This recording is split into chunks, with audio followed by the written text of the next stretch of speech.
Charming Sandara.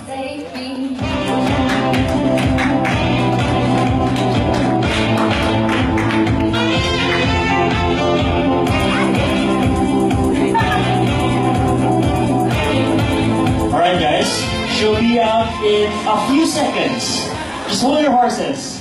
She will be right with you guys. 21 seconds lang. Of course we want, countdown tayo guys. Okay. Of course we want her to come out perfect. She is a perfect girl and yeah, there you go!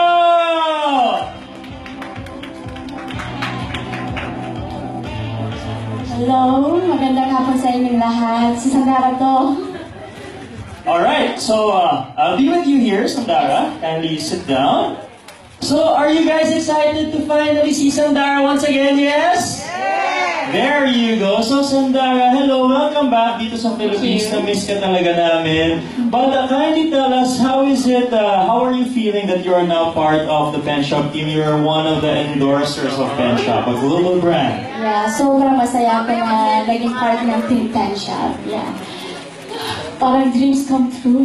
Ayan, syempre, I'm sure tuwang-tuwa din ng Pen Shop that you are part of their team na ano naman yun yung nag-push sa'yo to say yes to this project and become an ambassador for Pen Shop?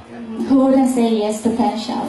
That is I right. love their clothes and lalo na mas mahal ko ang Pen Shop kasi last night, nag-dinner kami. Kasama yung mga taga Pen Shop and they were really funny, they were really cool. Parang they're easy to work with, so... Yeah, there you go. I think it goes both ways. Now we can see that Sandara is also very happy to be with Pen Shop, and of course, definitely Pen Shop is very happy to have you as one of their endorsers. But you have a very, very quirky personal style. So Sandara, how would you describe yung personal style mo when dressing up? And do you think na yung Pen Shop complements yung kung paano ka manamit, how you dress up, and present yourself to everyone? Depende sa mood ko yung fashion style ko, pero usually very casual ang sinusuot ko. And then, Pen Shop clothes are really easy to mix and match, kaya you can wear it anywhere, anytime. Ayun nga, I was gonna ask you, my next question would have been, since yun nga, you are now an endorser and you love Pen Shop, do you usually wear Pen Shop when you go to work or when you're not working? Kunwari, babakasyon ka lang, is that the time that you prefer to wear Pen Shop? Or yun nga, gaya na sinabi mo, you wear it all the time? Yeah, I wear Pen Shop clothes when I meet my friends or when I travel.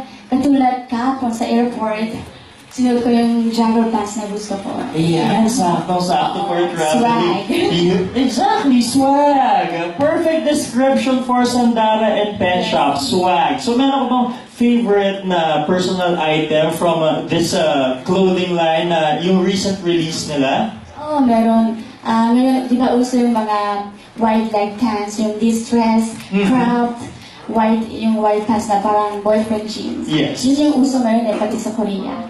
And then, yung latest item ng Pen Shop, mga ganun. So, I love their jeans, pants, and pati yung denim jacket.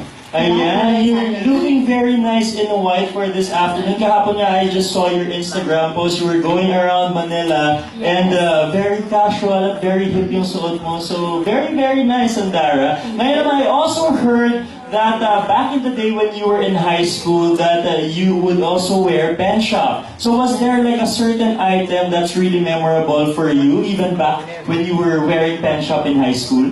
Yes, actually, medyo naiiyak ako kasi pag nakikita ko yung picture ko nung high school, ito isa lang yung suit ko, yung red polo t-shirt na Pen Shop, and then white pants din nung time na yun. Di ba yung uso, di ba bumabalik-balik? That's so right. Parang, ito lang ba yung damit ko nung high school? Pero cute naman.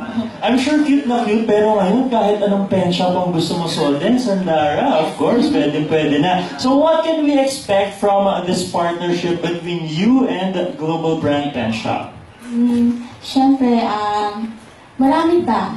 I'm expecting for their new clothes and then siguro more pictorials and sana meet and greet pa sa ibang cities like Cebu and many more. Oh, we will make that work, ha? Gagawa natin ang Wish ko paraan. lang. Yeah, kung gusto ni Sandara, we will try to make that work for you. But let's talk about you now. What's keeping you busy? Anong ginagawa ngayon ni Sandara Park? kakatapos ko lang yung movie ko sa Korea. First movie ko lang sa Korea. The title is One Step. And then the movie is about music. So parang... Sakto-sakto Yeah, for you. sakto. So, when will it come out? Sabi nila summer, pero yung summer sa Korea, June, July, August, so medyo malayo pa. Pero I'm sure all your fans are very excited to watch that Me too. movie, Sandara. But aside from that, is there any plans maybe in the near future of you doing something here in the Philippines once again sa show business? Kasi I'm sure matutuwa talaga ang mga fans mo if you do something local. oo nga eh, lagi kong gustong bumalik sa Philippines and then gumawa ng movie or kahit ano man. Pero yun nga, I was busy. So, hindi ako nakabalik. Pero kung may chance, I would love to. Ayan, and I'm sure everybody would love to see you here in the Philippines once again. But speaking of the Philippines, Sandara, ano yung pinaka-namimiss mo talaga dito sa Philippines whenever you're in Korea? Kaya, to be honest, Yes. namimiss ko yung mga food. Food talaga! Sisig, pinakpet, sinigang. Yan guys, kita-kita natin talaga na wherever Sandara is, at heart, you are very Filipino pa rin up until Yes, now, and and- that is good to know. Yeah, and of course, I miss my fans, my friends, the people, Filipino, and the food. Yun ang pinaka-namimiss ko. And meron bang certain artista that you wanna work with in the future if ever you are given the chance? Gusto ko si Vice Ganda. Gusto ko gumawa kami ng comedy movie. Pwedeng. Ibabagay kami. Papatok na papatok talaga yan, Oo, Dara, krung-krung din siya. no? Grabe, I think krung-krung din siya.